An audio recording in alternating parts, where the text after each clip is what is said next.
Yo, what up guys? So this is going to be a very big episode of Meta Mondays. I've actually been working all day doing a lot of, statistical analysis, talking to literally a dozen of other top players, and we have actually come to some fairly spicy conclusions in terms of where the new meta is going to be at. Of course, this is also off the back of some patch notes, so it's going to be an extremely interesting patch, and we're going to see a much more interesting and diverse meta. A lot of new decks are going to be on the horizon. I will say, obviously, it's kind of awkward that these episodes aren't always coming out on Mondays.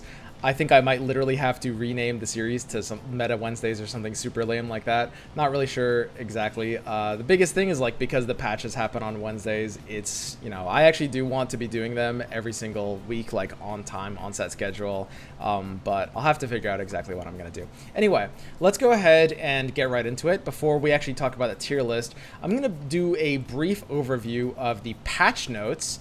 Very, very simply going over them and the implications that they're going to have on the decks in the meta. So, starting from the top, we've got Heimerdinger. Heimerdinger's turrets have been scrambled around. The 3 mana turret's now Fearsome, the 4 mana one's now Overwhelm, and the 6 mana one's now the Elusive. Overall, this is a pretty big nerf. There will be some people trying to keep Heimerdinger alive in a lot of different forms. I've seen Alan was talking about the idea of using Stand United, the Ionia 6 mana spell, which is actually pretty cool and can sometimes do some big elusive things. Overall, it's a really big nerf, and Heimerdinger didn't have an amazing win rate overall. So I do think Heimerdinger is going to be largely out of the metagame. Braum is going to 0 power. This is actually an insane nerf. It's hard to explain how big of a nerf this is. Braum at 1 power was actually the most overpowered champion in the entire game, bar none. This was really, really, really powerful, and I can promise you if this didn't get nerfed, it was only going to get a lot worse. People were literally at the end running entry just to pull out their Braums guaranteed, and it was super good. This 1 power makes an absolutely monumental difference. The fact that it can no longer clear off units without being buffed, and it loses to some exchanges like Trifarian Glory Seeker just kills him for free. This is a gigantic nerf. Overall, this card will still probably see competitive play, but definitely feel a lot weaker, which is great. Anivia goes from 2 health on the egg to 1 health on the egg, which is a little bit of a nerf, not really super huge, but overall, Anivia is not an amazingly powerful card right now, so it ends up being kind of inconsequential to the meta. Relentless Pursuit goes from fast to slow. Bit of a nerf. Overall, it doesn't end up mattering too much.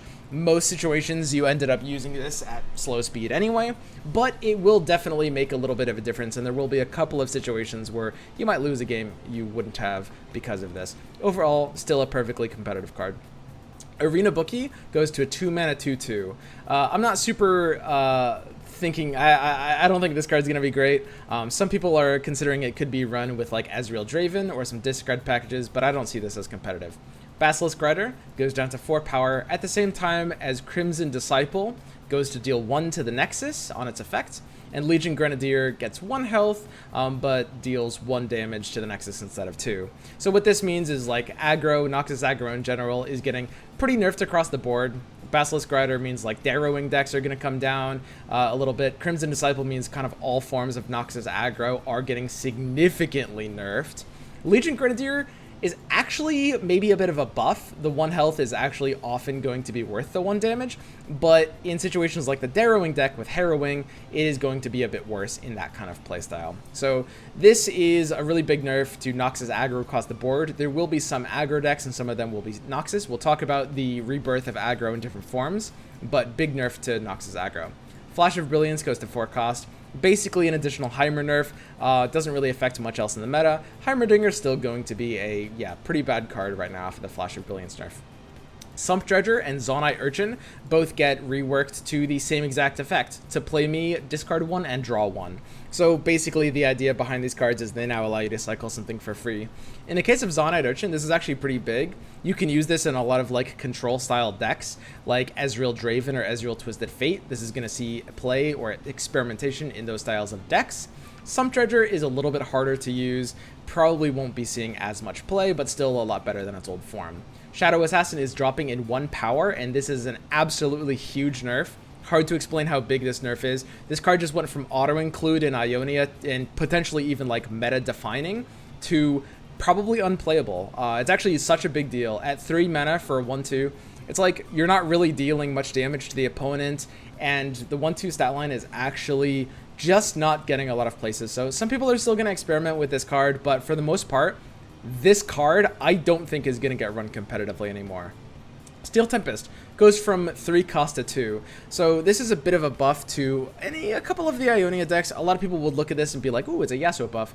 I would actually say that like Ezreal Karma could actually run like 1 or 2 copies of this. It does hit that deck pretty well. You can get like an Ezreal trigger, help, potentially trigger like Eyes and Claws early, which is what you want. For the cheap spell. You can definitely fit this into also the idea of Yasuo decks, also the idea of like Heimerdinger decks, but it kind of hits all those decks at once. River Shaper goes to 2 health, still not going to see play. Will of Ionia goes from 4 cost to 5. This is a great change and much needed for the health of the game and the meta diversity. I was very excited to see this.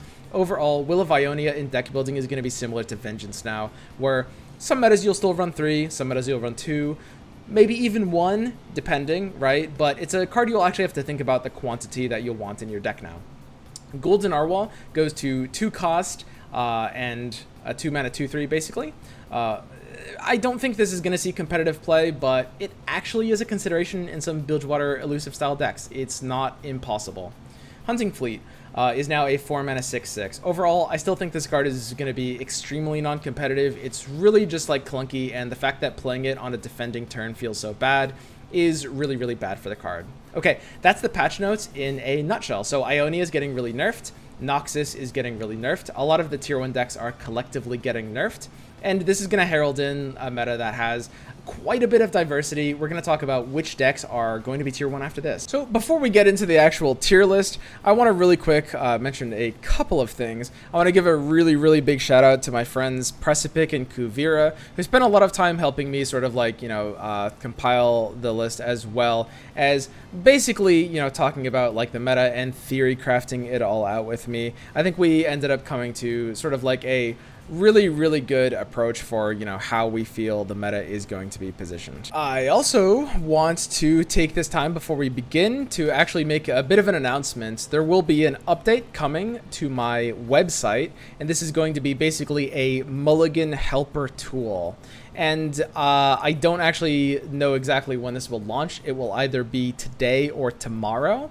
But basically what you'll be able to do on this tool is choose whichever deck you want from the entire tier list, any deck on the tier list you want that you happen to be playing. And then whenever you get into a game, if you just select your opponent's deck type, it will basically tell you which cards you should be keeping in your mulligan in general in that matchup. I think this is going to be really helpful to a lot of you guys because, of course, it's very, very important. One of the biggest questions I get asked is, how do you mulligan each specific thing, right? How do you mulligan each specific matchup? This is a bit of a bug. There's not supposed to be an empty slot here, but I'll get that all sorted out. But hopefully this will be a really, really useful tool to a lot of you guys. Okay, now let's take a look at the actual tier list. So this is it. And this, I said, like I said, I've been literally working all day, like the past 8 hours straight on this and making sure that every item is kind of like the decks are all as refined as they could be. As well as all the tiers are trying to be as predictive and accurate as possible. So basically what we have in this meta is Ezreal is actually going to be pretty good. For a lot of reasons, and people are going to be bringing it back Ezreal Twisted Fate and Nox Ezreal. There's going to be a lot of new interesting concepts, for example, I think that Demacia forms of Elusives might end up replacing Kinko. I think that Tempo Endure is going to make a really big comeback. I think that Bilgewater Burn is going to be probably the new home of full-on aggro decks, although of course you would consider something like Scouts to be aggro as well. Then we're going to see a lot of the old staples, stuff like Darrowing is I think a pretty easy tier 2 deck now. I don't expect that to really be making huge waves. And we see stuff like Burn Aggro that has been just hovering in tier 2 for eternity is now going to be tier 3 just because the Nox Aggro archetype has just been kind of donked down too hard. Karma Ezreal is still going to be surprisingly decent, although I actually expect its position in the meta to maybe get replaced by Ezreal Twisted Fate. More on that in a little bit.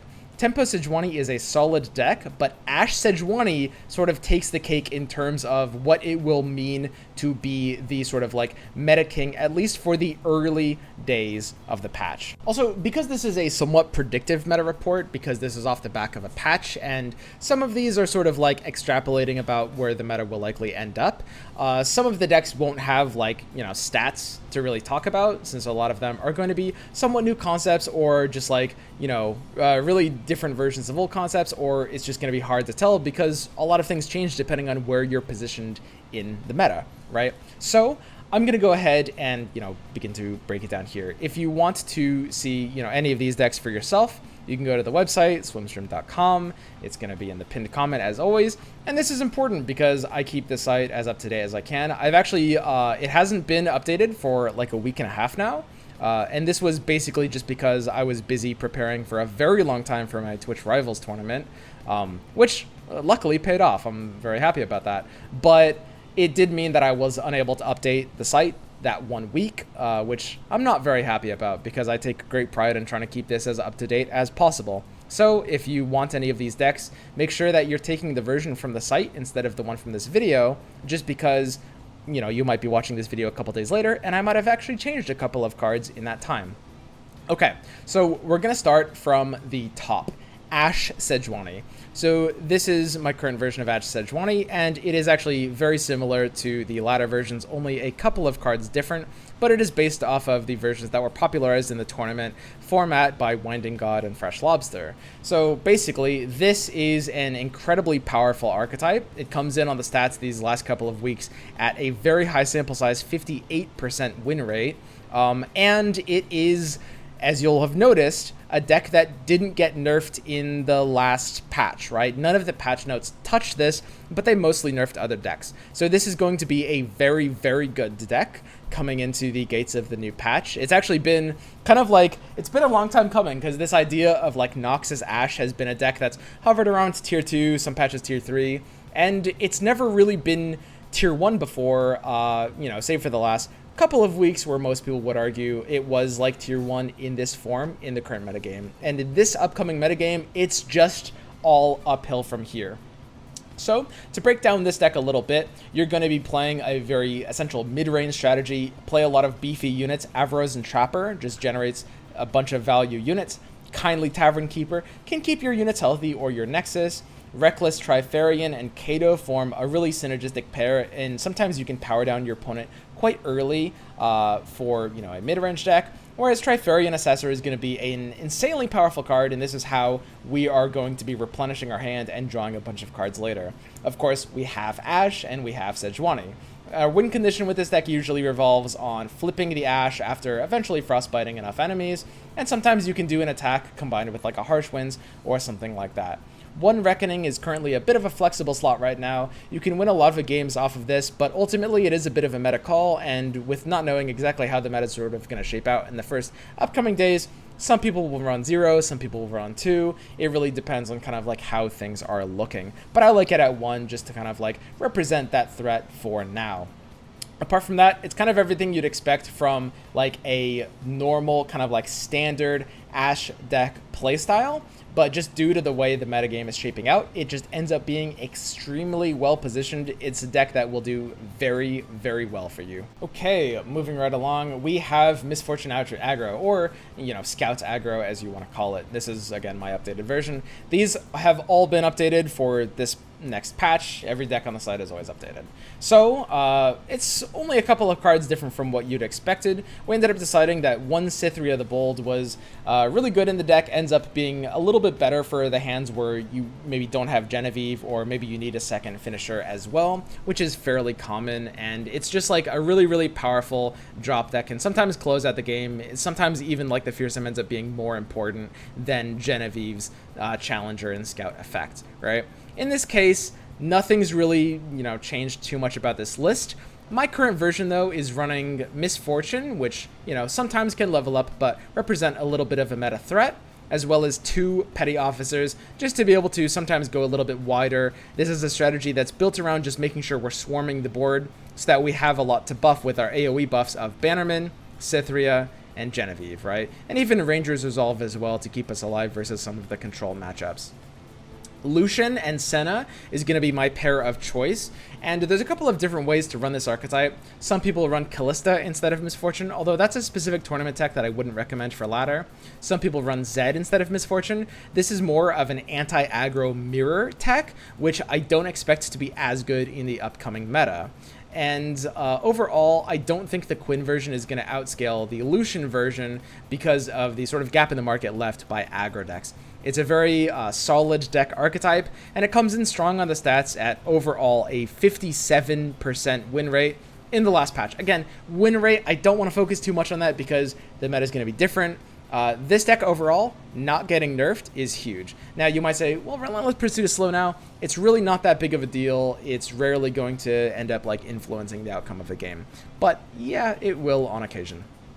Okay, so this is my version of the deck. I think it is very important that, like, you know, we acknowledge that Lucian and Senna are just like this sort of like really powerful combo that, especially in the mirror, like if you get both of them on the board, you just kind of win. It's kind of insane. And this is something that the Quinn version doesn't really have, although it's very close in win rate stats, so you can really go either way.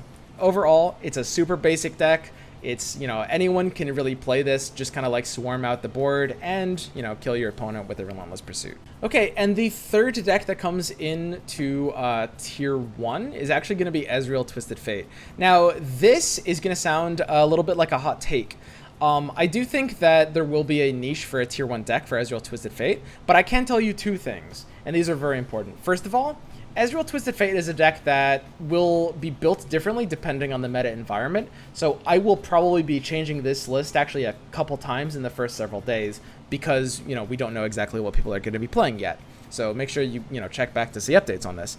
But secondly, it's a very difficult list to play, a lot harder than it might immediately seem. So you'll see, for example, the win rates at lower ranks will be a lot lower with Ezreal TF than the win rates at higher ranks. And I think it's going to be a very well-positioned deck in the meta, but I wouldn't necessarily recommend it for beginners. In fact, it's listed here at medium difficulty. This is actually a glitch. If you check back on the site right now, it'll be hard difficulty. It just hasn't quite updated from my input yet. But this is a difficult deck to play. Now, how does this deck play? Well, it largely is going to be more of a tempo-style deck than an Ezreal-style deck.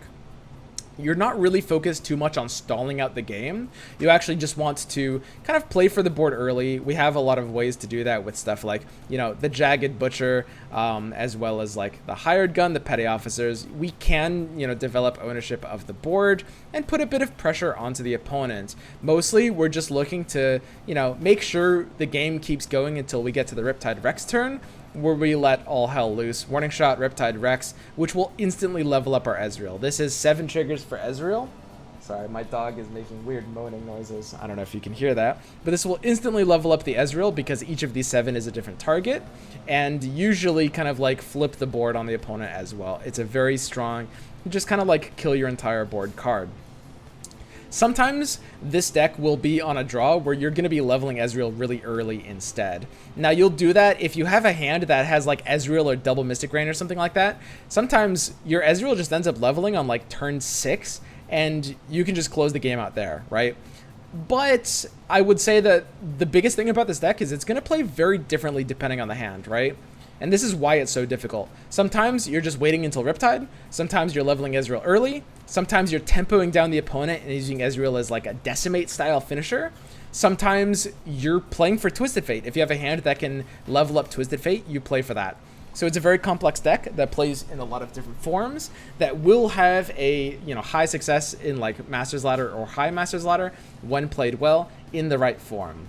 But ultimately, I wouldn't recommend it for beginners unless you're looking for a challenge, which, hey, good on you. All right. So this is kind of the version of the deck in a nutshell. Not too much more to say about this one. Just make sure that you're kind of like comboing your cards together efficiently and playing reactive to your opponent.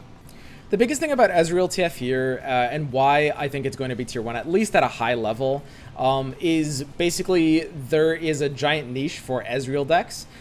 There's always going to be, when you have like the tier 1 established, you're always going to be looking for a deck that's able to actually, you know, successfully counter some of these high tier decks. And Ezreal has a really unique ability as like the kind of combo finisher in the game to do that. With Ionia getting nerfed in a couple of different ways, I think Karma Ezreal will still be a solid deck, honestly, especially if it's played very well.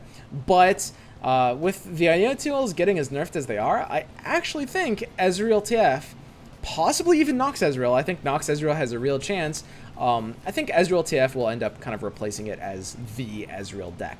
We'll have to see. All right, next up we've got Bilge Burn, and this is Precipix's version, based off of, you know, the version by Rattling Bones of Bilge Aggro Burn. And you'll notice this is using some of the Nox's tools, even the ones that got nerfed, including Crimson Disciple and Grenadier, which probably got buffed. It's more like Disciple got nerfed, but Grenadier is great at 2 health. So this deck is pretty basic aggro. This might end up being tier 1. You'll notice it is at the top of tier 2. It's got great potential, and it is everything you want out of just like a pure aggro deck. You're going to be rushing the opponent down. Oftentimes your Jagged Butcher is going to be coming down as a 3/3. You have a lot of elusives in the late game to just close the game out. And a really important and powerful thing is Zap Sprayfin will often be drawing you into Noxian Fervor, which is super powerful. That's really, really, really insane as a finisher when that happens. Slippery Wave Rider is currently being run in the deck, and it might flex out in some later versions, but Precipix version, Precipix really likes this right now just because it does have the ability to have that just elusive body that closes games out in the sort of the mid and late game. It's a pretty underrated card, and it's always felt like it's been waiting to hit the right deck. This is a great opportunity for it. Some versions are built similarly, but run Gangplank instead of Slippery Wave Rider, and there's nothing really wrong with that either. He does have a bigger body, it's just he has Overwhelm instead of Elusive, and you'd probably rather have the Elusive game plan here. Then we've got the potential Citrus Courier as a 1-of to sometimes just cheekily close out games with a Swift Rally. So it's a burn deck. You're often going to be winning off the back of your burn tools like Disciple, Demolitionist. Even Miss Fortune can get in there. Her ability is going to be doing some Nexus damage. And you guys are all familiar with burn aggro. With, you know, Noxus getting nerfed, you often don't want to be in the Allegiance anymore. So I think this might be the aggro deck to be on. It's based off the deck that Rattling Bones just got to #1 on the NA ladder with, and it's going to do very well in this upcoming patch. It's also really important to note that when it comes to cards like Zap Sprayfin and Slippery Wave Rider, a lot of people look at Slippery Wave Rider as a card that's like, it hasn't really seen much, it hasn't seen any real competitive play yet, so it looks kind of like a meme card to some people, but it's a fairly different meta than what we've seen so far, and a really big thing is with Shadow Assassin getting so nerfed, now, you know, you will have to deal with these like elusive blockers a little bit less. So something like Slippery Wave Rider will be able to connect a lot more. So just keep that in mind, right? It's a completely different patch. There will be a lot of cards that will see competitive play that have not been competitive before. And that's great. You know, that's a really, really good thing. But there's going to be some things that just kind of look like, you know, kind of hot takes, but end up being pretty powerful. All right. Then we've got Tempo Endure. Now, Tempo Endure is actually a deck that I think has been pretty strong for a while. I don't think this deck has actually really gone anywhere. It's a deck that was, you know, the meta deck literally like 2 patches ago. And when it got a bit nerfed, a lot of people sort of discarded it, and the play rate of the deck plummeted by like a factor of 5. It was crazy.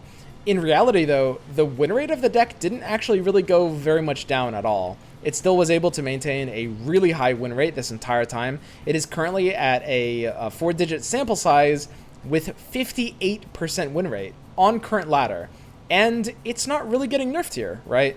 We can see we're using a lot of like the aggro Shadow Isles package. Now keep in mind, with Noxus getting a bit nerfed, there is a bit of a gap in the market for different colors to come in for aggro. We see that in stuff like Scouts and in something like this deck. So I think this deck is extremely well positioned to make a little bit of a comeback.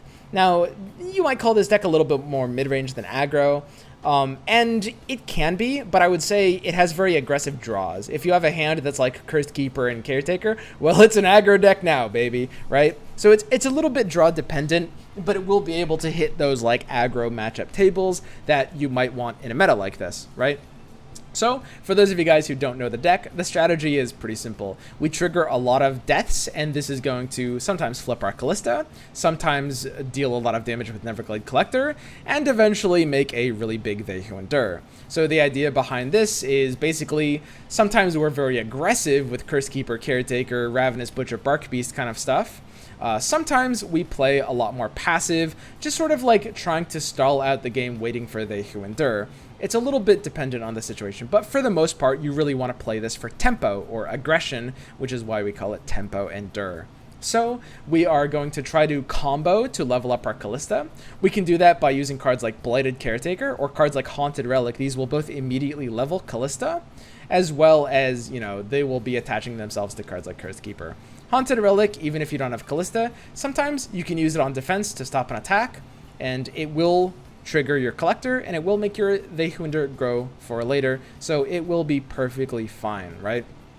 And of course, we've got a couple of other like early aggression cards, like Elise, that can sometimes just summon a couple of units and get some value in. So currently, I think this deck is pretty well positioned to make a little bit of a comeback. The one caveat is it does have a really bad matchup into Ashe Sejuani, and as a potential meta king, that alone is enough to eliminate Tempo Endure from, in my opinion, being able to make it to tier 1. Still a very powerful deck nonetheless, and hasn't really changed too much. You'll see a couple of cards have been changed for the upcoming meta, but hasn't really changed too much from last patch. It's actually very satisfying playing this deck. Personally, this is actually one of my favorite decks, just because you have a lot of like combo kill potential in the late game with a really big They Who Endure or Atrocity, plus like Neverglade Collector can be a really disgusting card if the board just starts to stall out. Alright, next up we've got Tempo Sejuani. So again, we're playing for the idea of tempo, which is, you know, defined a little bit down here. If you guys hear me talking in all these card game terms, there's a little key down here to, you know, be a little bit helpful. Tempo is just, you know, pressure, playing aggressive, basically. So this is Tempo Sejuani, and the idea behind this deck, this is currently I think it's like one card off the version that was popularized by Winding God in the tournament scene recently. And this is the version that most people are going to be playing. It's a very standard version of Tempo Sejuani. The idea behind this archetype is really straightforward. It is literally just try to be very aggressive with the game plan of, like the Ezreal Twisted Fate deck, we can take it to a Riptide Rex that can just be a huge threat on turn 8.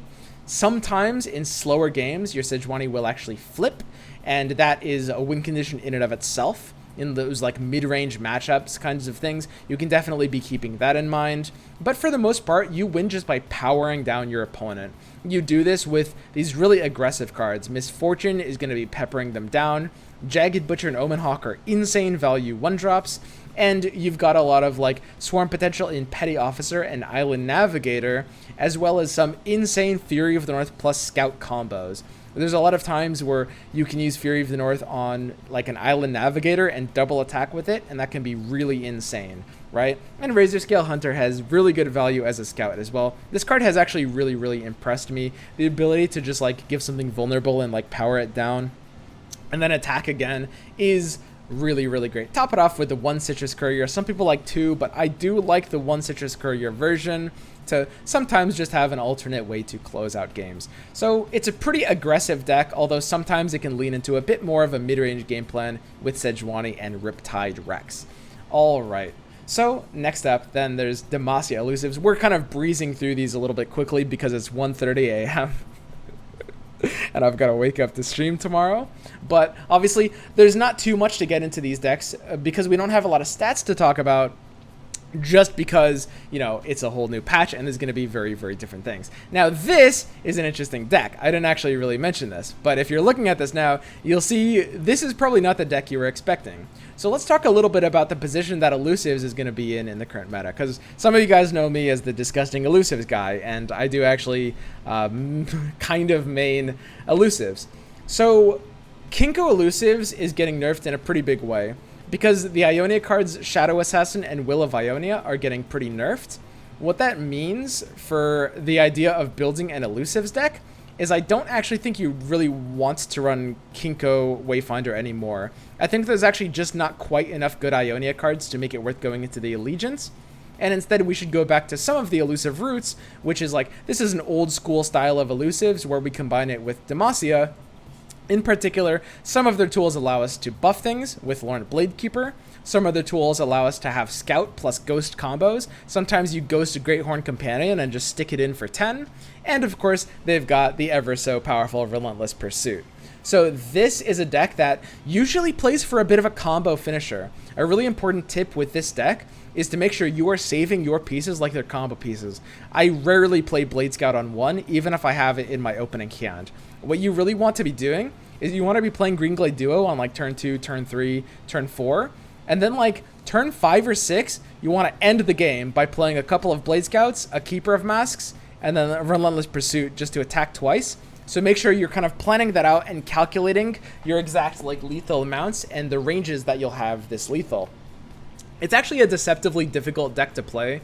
I know that sounds pretty simple, but it's a step that is integral to this deck. If you don't like plan ahead and don't like actually count up your lethal from like a turn or two in advance, this deck isn't going to perform very well for you. So for the most part, I think that, you know, it's a new concept and it will be shaped by the current meta. So as I play this in the coming days, I will be making modifications to this. But I do like this as sort of the new form of the elusives all in sort of just I'm going to kill you archetype. Now, there's a couple of reasons we're not running like cards like Windfarer Hatchling, and that's just because with the Relentless Pursuit game plan, with Keeper of Masks and stuff, we don't normally have enough mana to really go off on a big turn like that.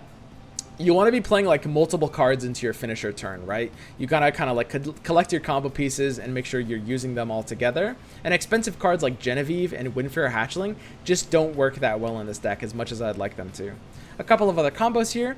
Usually, Navori Conspirator is often going to be used on Keeper of Masks, but you can even sometimes use him on Highwayman to get a second defending unit.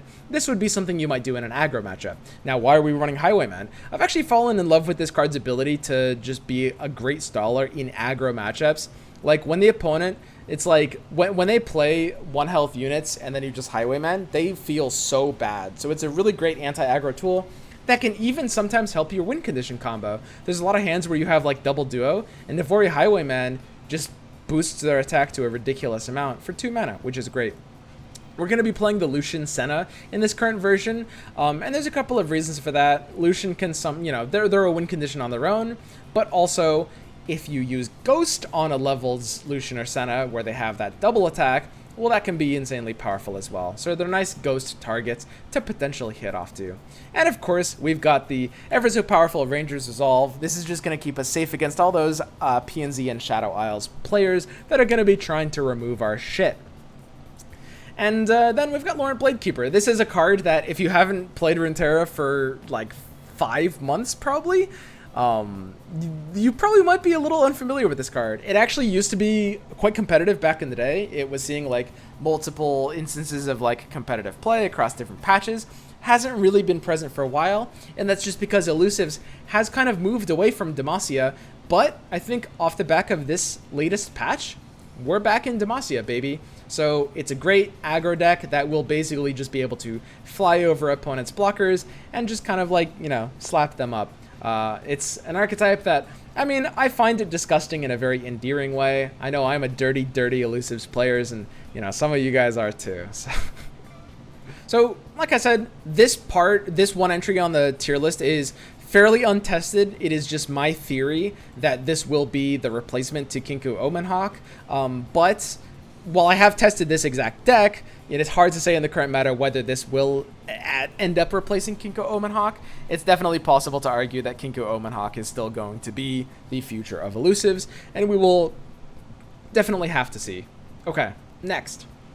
Nox Ezreal. An oldie but a goodie. Man, Nox Ezreal has been actually a very powerful archetype in the past, and it is going to be seeing a little bit of a comeback. Now, I think it's very possible that after the first like week or so of the patch, maybe people will conclude like it's a worse version of Twisted Fate Ezreal, and it might be, but this is an archetype that's actually been seeing some experimentation in the past like week or two by a lot of top players. And off the back of some of these changes, it gets a lot better. I'm sorry for that Windows noise. Ionia is getting nerfed. And of course, you know, that leads the way for this deck to maybe potentially overtake something like Karma Ezreal. But a lot of things are coming down across the board, and this deck isn't really. In addition to all of that, Zaunite Urchin is feeling pretty good in this deck. It does a lot of things. It basically just helps you cycle away your spinning axes. It allows you to turn your spinning axes into draw cards, which is really nice. But also, it can just help unbrick your hand and get you into more combo pieces. So this is a great deck to be running Zaunite Urchin in. The new Zaunite Urchin that's just, you know, discard one and draw one. I think Zaunite Urchin is a card that doesn't, in its current form, it doesn't really actually want to be an aggro card. This is much more so a card that's meant to be combo-y or even a bit control-y for like slower strategies that are trying to draw into important things. And it's really great here. So for those of you guys who are unfamiliar with Draven Ezreal, it's an archetype where it's really important to draw the Draven early, which is why we're running One Biggest Fan. And the idea is you play him early, you get in a few attacks with him, get in a couple free spinning axes. It's really hard to stop that from happening from the opponent. Then we can use the spinning axes to just draw us into different cards with Zaunite Urchin, with Rummage, and potentially we can discard them with Get Excited, right? In addition, we also have the discard fodder of the Mushroom Clouds.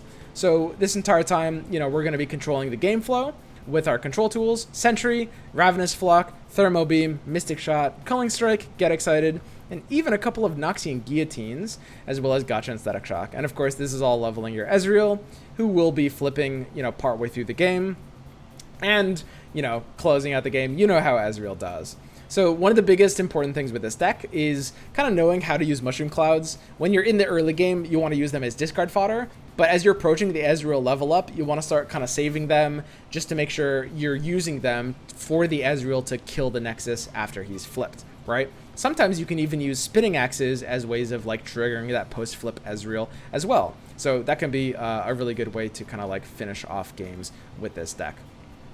Overall, it is a fairly well-positioned deck. Like I said, it'll see a lot of experimentation in the next week or week and a half, but it is possible that I might end up, you know, it's basically going to be a race, right? The best Ezreal deck. Is it going to be Twisted Fate Ezreal? Is it going to be Karma Ezreal still? Or is it going to be Nox Ezreal? And don't get me wrong, Nox Ezreal has kind of long odds, but there are actually a lot of reasons to be in this, and the Nox Control package, Arachnoid Sentry, and Ravenous Flock, as well as Culling Strike, are things that pretty much everyone agrees are all really, really good cards right now. Okay, then we've got Karma Ezreal.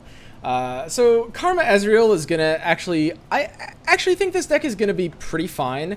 Of course, Will of Ionia is getting nerfed to 5 mana. That's pretty big. And Shadow Assassin is getting really, really nerfed down that one attack. But I think this deck will, surprisingly enough, still survive just fine without that. And this is my current version of Karma Ezreal. I've actually found myself playing a lot of Karma Ezreal in the last, like, week or two leading up to Twitch Rivals, because that was one of the decks I brought to Twitch Rivals, and you guys probably know the version I brought to Twitch Rivals actually was running 0 Shadow Assassin. Of course, that was for a very insular tournament meta, but I do think that it is sort of less crippling to this deck than it probably seems these changes. Steel Tempest being 2 mana now is actually a pretty big deal for this deck. It might end up running 1 Steel Tempest instead of 2, possibly, but the ability to like cheaply shut down attacks, as well as, you know, trigger Ezreal, trigger Eye, trigger Claws, is going to be really nice for the deck. We'll also replace the last slot with one of Chempunk Pickpocket. A lot of people like running a few more of these cards. You know, it does have the ability to sometimes help dominate the early game. You really want to be thinking of Chempunk like it's a challenger card, right? It's not really about getting the Nexus Strike off, it's about forcing the opponent to block you. So like, if they play War Chefs and then you attack with Chempunk, they lose their War Chefs, right? They have to block. And there's power in that. Like, that's an actual valuable thing to have, right? So it's just kind of like a nice early game unit that will sort of like help proactively make sure you're not falling too far behind. I like running 1 Vi instead of the 3rd Karma, because as powerful as Karma is in certain matchups, it is not something that you're gonna be wanting to have, except for in like the super combo sort of archetype, and unless you're in like that combo mirror, you don't need the final copy of Karma. That being said, this is definitely a meta call, and it's very possible we will enter a meta where I will want to go to 3 Karma, so I'll have to update it to that as we see it. I also really like Yone right now. A lot of people ended up cutting Yone from this list, and I'm very happy with Yone as a one-of. I think the card is really great right now. It'll do very well against like Ashe Sejuani. It'll do very well against Genevieve. Like, so many decks are just trying to like play big things into their attacks, and the ability to stun 2 enemies on turn 7 is absolutely insane. I almost want to go to 2 Yone in this deck. Who knows? I might end up doing that. Alright, so the game plan of this deck is pretty straightforward. Play a lot of the spell synergy cards. Just sort of like stall while you're leveling up your Ezreal. Sometimes you're going to be playing the Ezreal on the board quite early, like turn 3. If you're just trying to Mystic Shot and own the board, this would be against like an aggro or tempo matchup. But if you're in like a very slow control-y sort of thing, you probably want to keep Ezreal in your hand and make sure that you're waiting until he flips so that you can just kind of like end the game when you play him a little bit later. Like the other Ezreal deck, Chump Wump is going to be a card that's a bit hard to use because you do want to like rummage away the Mushroom Clouds early, but alternatively, you want to make sure that you're sometimes saving them for the Ezreal kill. I should point out, I forgot to mention this. This is probably the hardest deck to play in the entire game. This is really, really, really difficult deck, and it's going to have a low win rate unless you're able to play it very well. It's an extremely punishing deck. So for the most part, I would definitely recommend it if you like the sound of that kind of thing. If you like that, you know, you feel very in control. You feel very rewarded, and when you lose, you usually will feel like there's something you could have done, even if maybe you can't identify what, right? And I personally love that about it. I think that's like great, and I like that feeling, although not everyone will. So for the most part, just be aware of that in terms of like this Karma Ezreal deck and where it's at. Anyway, I do think that, you know, again, it's going to be a race to the top with the 3 Ezreal lists. For the most part, I do think Ezreal TF has the best odds, but it is extremely possible that people will just kind of realize Karma Ezreal is still good. It still runs some really powerful cards, and it might still be the best Ezreal deck. So don't be dissuaded by the fact that this is currently tier 2, although, of course, if you don't play it super well, it will definitely not be tier 1, period. All right. Then we've got Darrowing. So Darrowing is getting quite nerfed. And here you'll see a very standard version. Darrowing is getting quite nerfed. Disciple dealing 1 damage is huge. And of course, the Basilisk having 1 less attack is pretty big as well. But it's still a pretty powerful deck. It's still going to have like a tier 2 win rate. And if you played it last patch and enjoyed it, even though it got nerfed in a couple of different ways, you'll still be able to win a lot of the same games. At the end of the day, well, it's true that aggro is an archetype that it's always a game of inches, and, you know, every time an aggro card gets nerfed like a point of damage, it's such a big deal, right? Because, like, you need to just count to 20, and getting to that critical mass where you're hitting 20 is so important. But a lot of the times when this deck wins, it wins by a lot more than 20 off the back of some of the harrowing combos.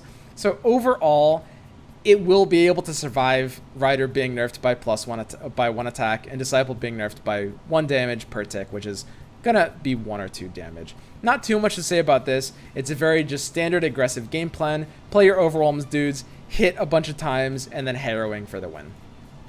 Then we've got Deep.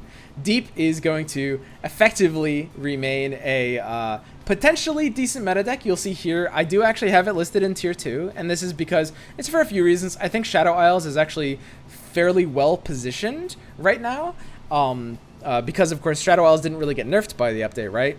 And there's a lot of like good elements of like control SI, as well as there's less like punishment for the actual like deep like sea monster cards like Nautilus and Abyssal Eye. These cards usually get countered by people sort of just being very aggressive, but aggro is going to be less represented in this patch compared to the last one. So a deck like Deep, where it's like it's a Shadow Isles deck, but some of its biggest weaknesses were the super fast aggro decks, will still survive.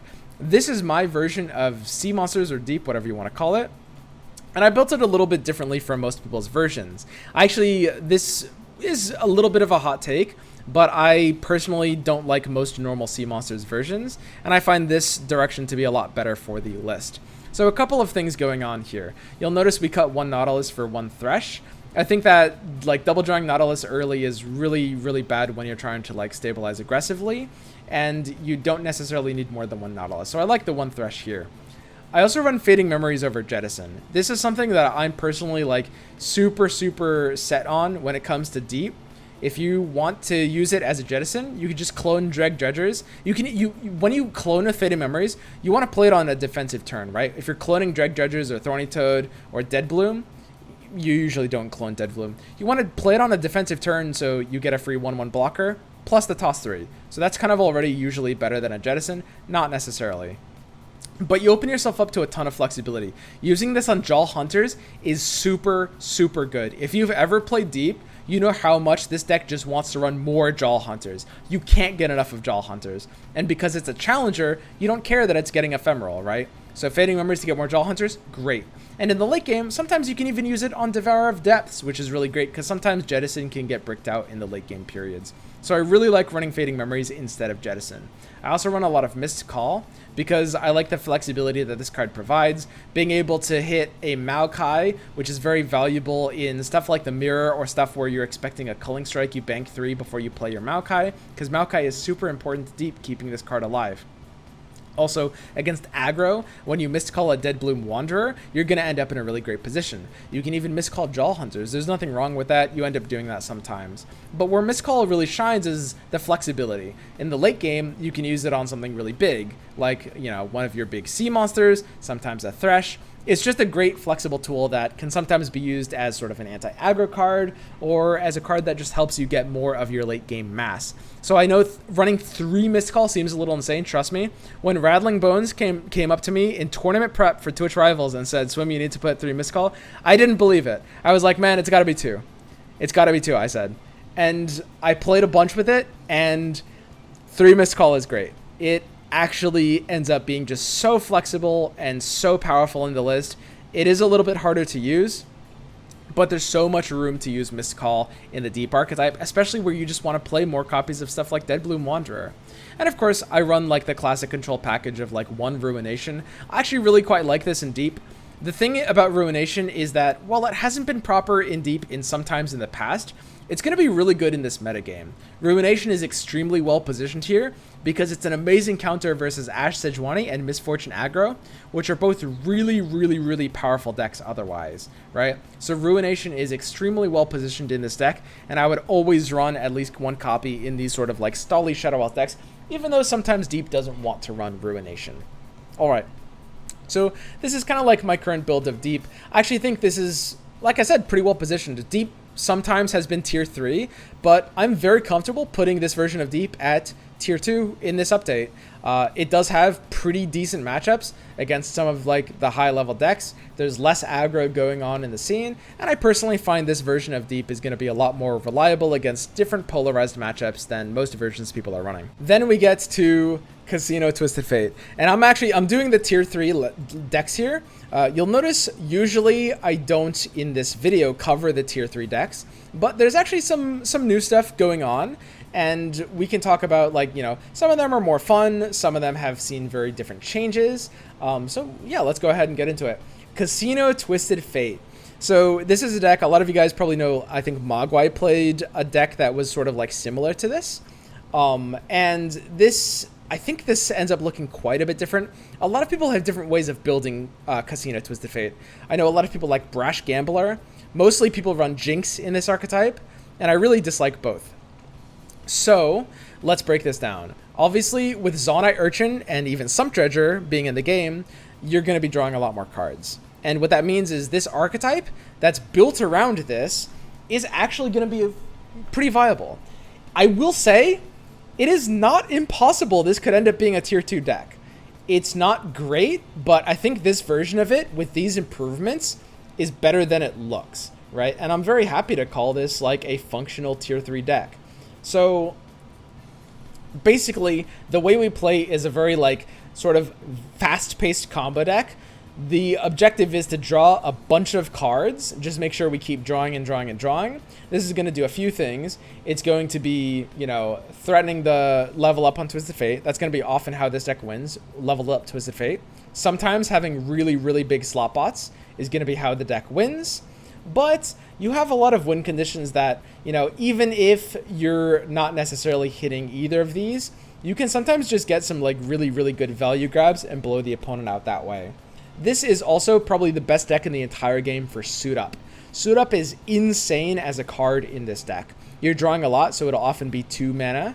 You can use it on Fizz, super powerful to suit up Fizz. You can literally, sometimes you will win the game just with a suit up to Fizz.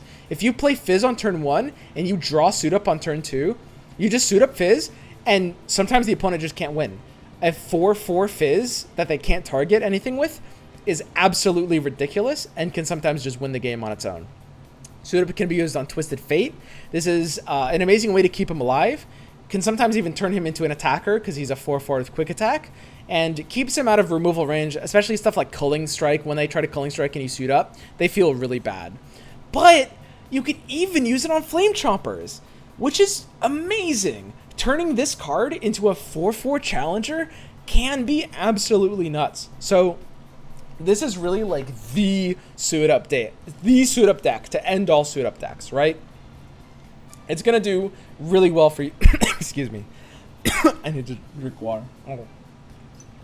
It's gonna do very well for you guys. This style of deck. We're also running, of course, the new cycle cards, Zona Urchin and Sump Dredger, and of course these we can just discard, the Flame Chompers, the Jury Rigs, kind of everything you'd expect here. Sometimes you can also use these to discard the fleeting cards off of Pool Shark and pick a card. If they give you fleeting cards that you can't really use that turn, you can just cycle them, and that's a great way to use these otherwise useless fleeting cards. Right, now let's talk about some of the changes. Some of you guys might know some versions of the list that run stuff like Jinx and Brash Gambler.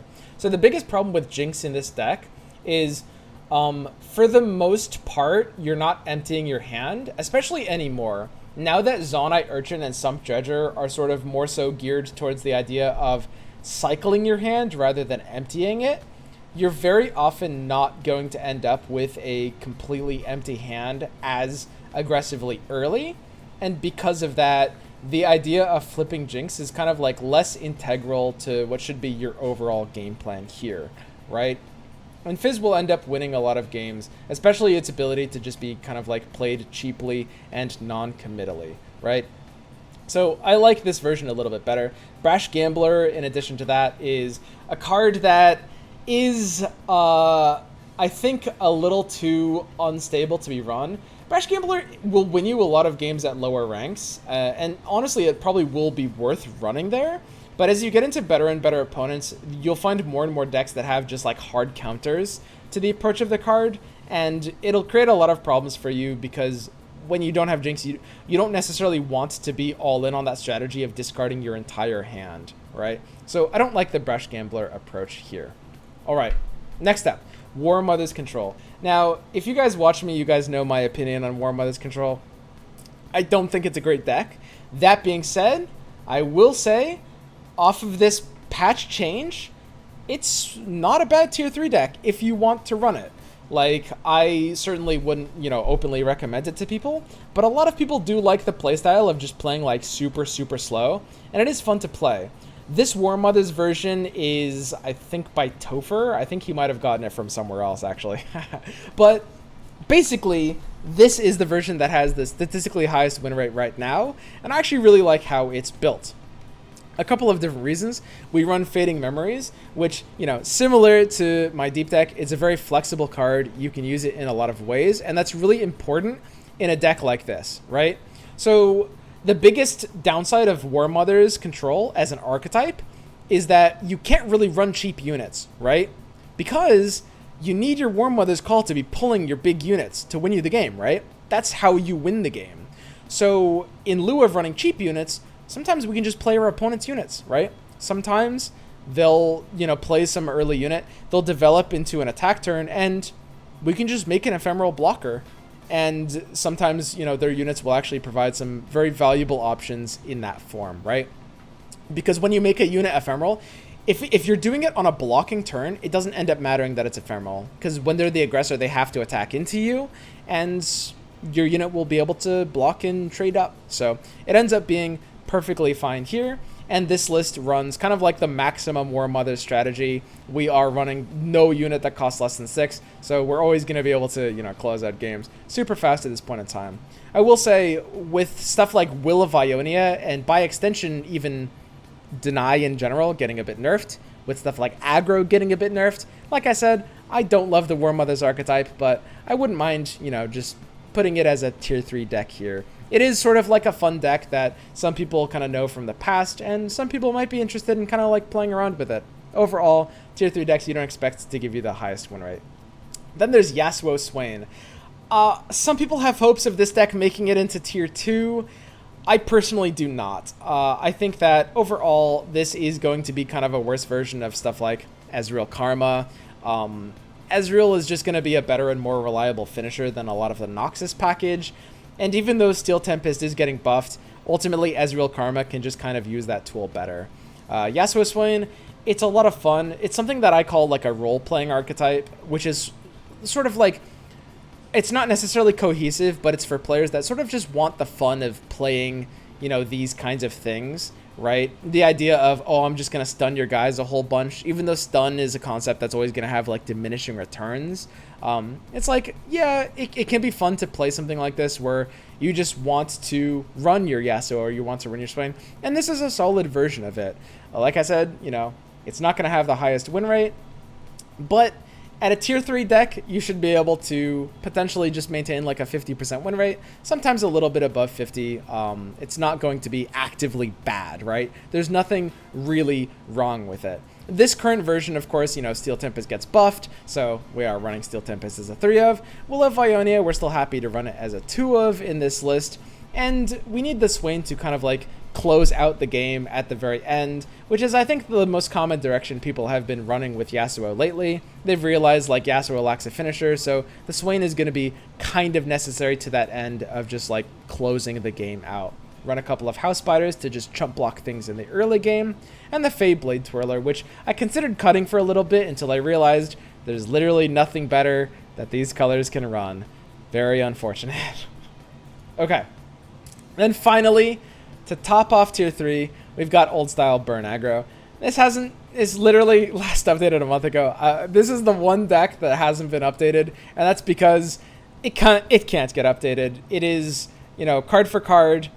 The list doesn't change. It's everything it wants to be. It's everything it should be. But of course, off the back of Disciple nerf, it is not a deck that I can even put in tier 2 anymore.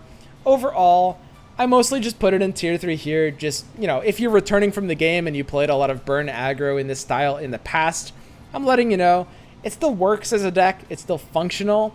But in reality, we should be kind of switching to Bilgewater Burn. This is sort of the new form of, you know, Burn Aggro. And it's running a lot of the same elements too, right? You're seeing a lot of the same cards. You're just using Bilgewater cards instead of PNZ cards. Honestly, as soon as the Boom Crew Rookie went to 3 health, this deck started just feeling oh so bad, and now with the Disciple nerf on top of that, it's something that will, you know, kind of always linger around a little bit, and a lot of people do like the deck. It's simple, it's straightforward, it has fast games, but for the most part, yeah, it's going to be kind of like a tier 3 deck now. And that's kind of it for the sort of like meta report tier list. Now, I'm going to give you guys a little bit of a bonus here and talk about some deck concepts that I'm going to be experimenting with on stream for the next several days that I think actually have a lot of potential. I did not want to upload big hot takes onto this meta tier list. And I've done that in the past a little bit where, you know, I'll put something on the tier list that I'm kind of hoping is going to be good, but isn't necessarily. I want to make sure the tier list is like sort of more stable. Don't get me wrong. I will put some decks here that, you know, like Demacia Elusives. This isn't like a super big hot take. It's more like I just predict Kinko Wayfinders is going to return to like elusive Demacia roots based on the meta. But I think there's a few archetypes that I'm actually really excited to mess around with that I think could be really big in this game moving forward. One of them is actually going to be sort of a new form of control. I wanted to put it on the tier list, but just didn't have a stable version, so I wasn't really able to get something going with that. But let me just kind of like pull it up here. Basically, the idea would be it's a Control Shadow Isles deck that runs Captain Farron as a finisher. There's a lot of different ways to build this concept, many different ways to build this concept, but I ended up building it, in my head at least, kind of like this, right? This is sort of like built like the old school Karina decks. Those were using like Karina and Elise. And it's basically built with a lot of the same principles. We're running a bit of the Spider package. This is going to seem weird as a deck if you didn't play the Karina Elise deck back in the day. But basically, this is a meta right now. We're spamming the board with a lot of 1/1 chump blockers is actually, I think, going to come back in a really, really, really major way. I can't stress that enough. Like, if you've only been playing the game for like 2 or 3 months, this deck is going to seem super weird for you. But now that there's less elusive aggro and less overwhelm aggro, suddenly the idea of spamming the board with 1/1 chump blockers is a really good game plan. So we might see Endure come back as a more control deck instead of a tempo deck for that same reason even. But when you look at like the tier list and what's expected to be tier 1, decks like Ashe Sejuani and Misfortune Aggro actually don't have a great time against the board of like 1/1 chump blockers. It's true that good versions of Ashe Sejuani usually run Kato, and that can overwhelm and deal some damage, but usually you can stall out so much with a bunch of 1/1 chump blockers, and in patches where there's a lot of overwhelm or burn or elusives, this doesn't work. But if the aggro ends up being stuff like Scouts, stuff like Tempo Callista, or stuff like Sejuani Ashe or Tempo Sejuani, suddenly this idea of these like 1/1 chump blockers as a form of control is going to be very much back into play. And I've actually been extremely impressed with Farron's ability to close out games as well. Like I said, Ruination is extremely well positioned right now, and I don't mind running cards like Dead Bloom Wanderer. I think this is just a very solid value anti-aggro card for kind of like a control deck archetype. Also, Arachnoid Sentry is super good right now. So this deck probably looks like a raging hot take, and it is a bit of a hot take. You know, I do need to experiment with this, maybe make some tweaks, but I think this kind of concept is perfectly aligned to come back in a major way. So I'll have to see how I want to build it. It'll be really fun refining this and other similar concepts on stream, but this is kind of like the big one that was on my mind. I also want to mess around with the idea of a Callista Elise deck that is playing for the Spider package instead of kind of like the They Who Endure package, right? It would actually look, it would be using a lot of the same cards, and it would look something like this, right? It's kind of interesting, but obviously with Neverglade Collector, okay, this is a slightly unrefined version. Don't get me wrong. I'm mostly just talking about the concepts. I probably wouldn't run Wraithcaller with these Allegiance odds. This is the version that like Kuvira whipped up right after I was talking about it. So I'll have to like make my own version of this concept. But basically, the idea here is just, you know, we're playing Callista, we're trying to swarm the board, we're running Neverglade Collector, probably Phantom Prankster, although not necessarily. And House Spider and Arachnoid Sentry are really great right now. They help flip Elise, which is, I think, a lot scarier of a champion level up than some people think. Like, back in the day, this has been really dominant. And in addition, swarming the board is amazing for Callista as well as Neverglade Collector. And again, chump blocking with a bunch of 1/1s is going to be, I think, a really good strategy in this next patch. It's a bit of a meta call, so we'll have to see, but I think that could come back in a major way. So I've got a bunch more ideas, a bunch of things that I want to refine. I do want to kind of like, you know, grind out the Demacia Elusive deck and make sure I think that's in the position it wants to be. And I want to experiment with different forms of Ezreal TF. Ultimately, my stream's going to be really fun for the next like week or so at least, trying out a bunch of different things and trying to see if I can improve them and make them work in different ways. I will make one last point, which is that some of you guys, you know, I said at the start of the video, this meta is going to be really diverse and different. And some of you guys are looking at this tier list and saying, Swim, all these decks are stuff we've seen before. Well, that's because I want to keep my meta list stable, right? I don't want to put hot takes here. There are a lot of lists that are going to be new, that are going to be coming out because of the patch implications, right? Like, keep in mind, meta ecosystems are really complicated, and sometimes all it can take is overwhelm and burn not being great, and suddenly, you know, when chump blockers are good all of a sudden, there's so many different ways to build your decks. Like, so many things open up, right? So we're going to see some pretty big meta shifts from this point onwards. I'm going to be experimenting with a lot of stuff. You guys are going to be experimenting with a lot of stuff. So it's going to be a lot of fun. And I'm actually really looking forward to this next several days. I think this was an amazing patch, like I said earlier, and I'm actually just really excited for it. So that's going to be it for this super long Meta Wednesdays, I guess we're going to call this now. I don't know what I'm going to do about that. It's a terrible name. Midweek Meta Report. Mid Wednesdays. Weekly Meta Wednesdays. I don't know. I'll figure something out. But anyway, guys, that's about all I got. See ya.